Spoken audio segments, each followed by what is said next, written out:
What's up, guys? Team TPA with another video, and today we're finally bringing you Surge Piccolo. This is the list I took to Chicago, but we did some play testing and made a couple tweaks to it to suit the current meta.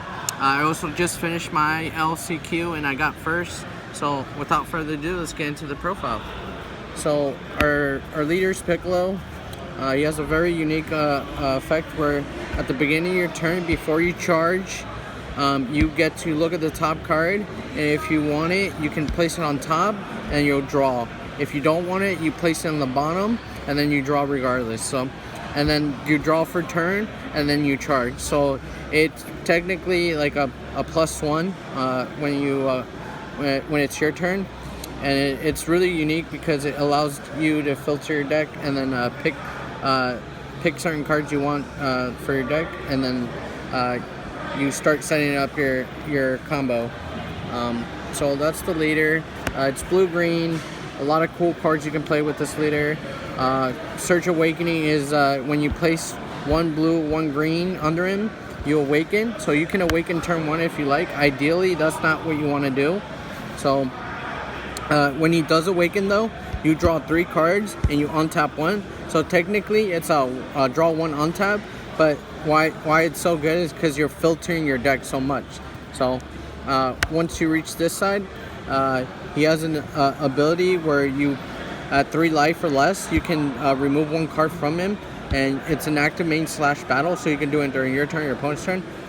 You get to remove a card under him and then make him 2 more additional cards, or you can remove a card and then grab a multicolor, ignore energy exhaust, and play it from your drop. So it gives you an extra energy to work with. So that's the leader. Now for the main deck, we have 3 Assimilate. This is our key card. I'm almost thinking about playing 4, but I think 3 is right now perfect. It's been doing well. Pretty much what this card does, it's like a searcher. You look through your deck and you add a Namekian that's green or yellow. That's a 2 cost, and we have a lot of good targets for it. So for some of their targets, we have our super combo. Now a lot of people think Paragus is the way to go. It is the way to go if you're not playing Assimilate, but you're playing Assimilate, so you kind of want to search your super combos, especially against your more aggressive decks. You have a way to get to your super combo fast and survive. Next up, we have 3 of the Draft Box Piccolo. Really essential to the deck because you obviously want to fill up your graveyard as soon as possible. So when you attack with them, you burst 3 and you look at the top 5 and you add any card that's a 10k combo. So that's going to search out your Gogeta 7. That's going to search out your super combos and your multicolor cards, like your check lands. So really good, 15. Unfortunately, it's double grain, so there's a lot of instances where I charge a multicolor and I don't have the check land, and I'll charge a blue and I can't use him. But other than that, he's pretty good. Next up, our Championship promo. Now this card isn't all that good, but it's pretty useful against like slower decks like Cat Jack and Janimba. It's also an Assimilate target, so really good for you to have the ability to search it. What it does is that it's a blocker, and you can activate your leader's ability when you awaken at 4 or less instead of 3 or less. So it makes it to where like you can Gogeta if your opponent's trying to stall you and you're trying to Gogeta 7 and warp 2 cards. This will help speed up that process a little bit more. Next up, our check land, Android 17. We're just going to charge this card. Really good. Now for Goku Vegetas, we played 2 of this, 2 of this, and 2 of this. I went for a 2-2 split. It just gives me options throughout every matchup. So this is good against like the mirror match. This is good against like Baby, and then this is good against again like probably like maybe like Universe 6. Some things that swing with little dudes. And then this is just good to for unexpected kill turn. They're all Gokus and they're really good. Next up for Vegetas, we're playing 4 Vegeta the Cruels. It's just a really good card still.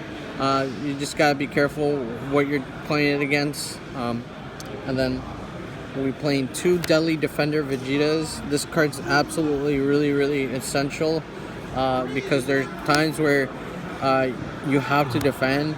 So being able to play him, swing, clear a battle card, and then sit on this card in 2 Dimension Magics, it's just gonna buy you that turn, so you can Gogeta the next turn. Speaking of Gogeta, running 3 of him. Gogeta's back, but he's not as powerful as everyone thought. You can still get Champa the Trickster and probably lose a game there if you're not careful.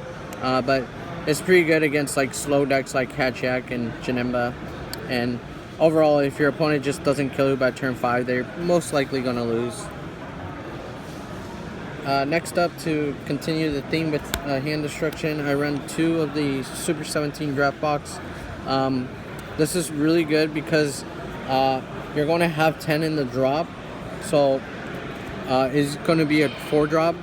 When you swing with them, you're going to warp one of your own cards, and then you're going to grab a green extra card. Now we do have good targets for it, so and then meanwhile your opponent's going to warp a card, and he's got dual attack, so this is really good solid card post Gogeta 7 play. Another good card to hand destroy is Saiyans of the Earth, Gohan and Goku. This is an arrival too, so 1 blue 1 green, and you kill anything that's a 5 drop, and then you put in their energy and rest, and then they discard a card. Also, it's really good against red yellow. If they try to go all in with the 5 drop SS4, they're gonna lose because you're just gonna pop it. Next up are 4 D-Magics. A really solid negate. Sparking, which is actually kind of coming up a little bit against the slower decks where you want to take damage, you want to protect your cards. This is really good. We additionally run Shocking Death Ball. This is one of the new additions I made from the Chicago list because there's a lot of 2 drops that you can pop with this. Given decks like Bulma and like Hatchak, if they swing, you can take a life and then pop their 2 drop blocker and punish them. And then next up we have 3 of the broken preemptive strike. It's a blue green, 1 blue 1 green. You counterplay 4 drop or less, and then you untap 1 of your energy. This is really good. This is what blue green needed. Next up, Absolute Release Ball. Must have in the deck. If you're not playing this and you're playing Gogeta 7, you must have this. This card is going to single-handedly do everything for you. If you're sitting at 5 life, you can Gogeta 7 them, crit a life, and then go to 4. They respawn with Champa the Trickster. You're going to play Absolute Release Ball because you're at 4 now, and you go from 4 to 3. So now you stop their play. You're able to go to 3, which makes your leader live, and you're able to warp 2 additional cards, and you untap an energy. So if you Sensu Beans, you can untap your energy and then follow it up with like a 17 draft box, and then just kill them off. So very good card, must have. And then last but not least, best card ever, Sensu Bean. We mostly use it defensively, but a lot of decks nowadays just use it aggressively. And that's the deck, guys. Hopefully you guys enjoy. That's the video. We're going to have a little bit more. I'm here at the Pro Play Tour Orlando Invitational. Like I said, I just got my invite with the deck, so hopefully we top and get our first top. And without further ado, Team TPA will see you later. Peace.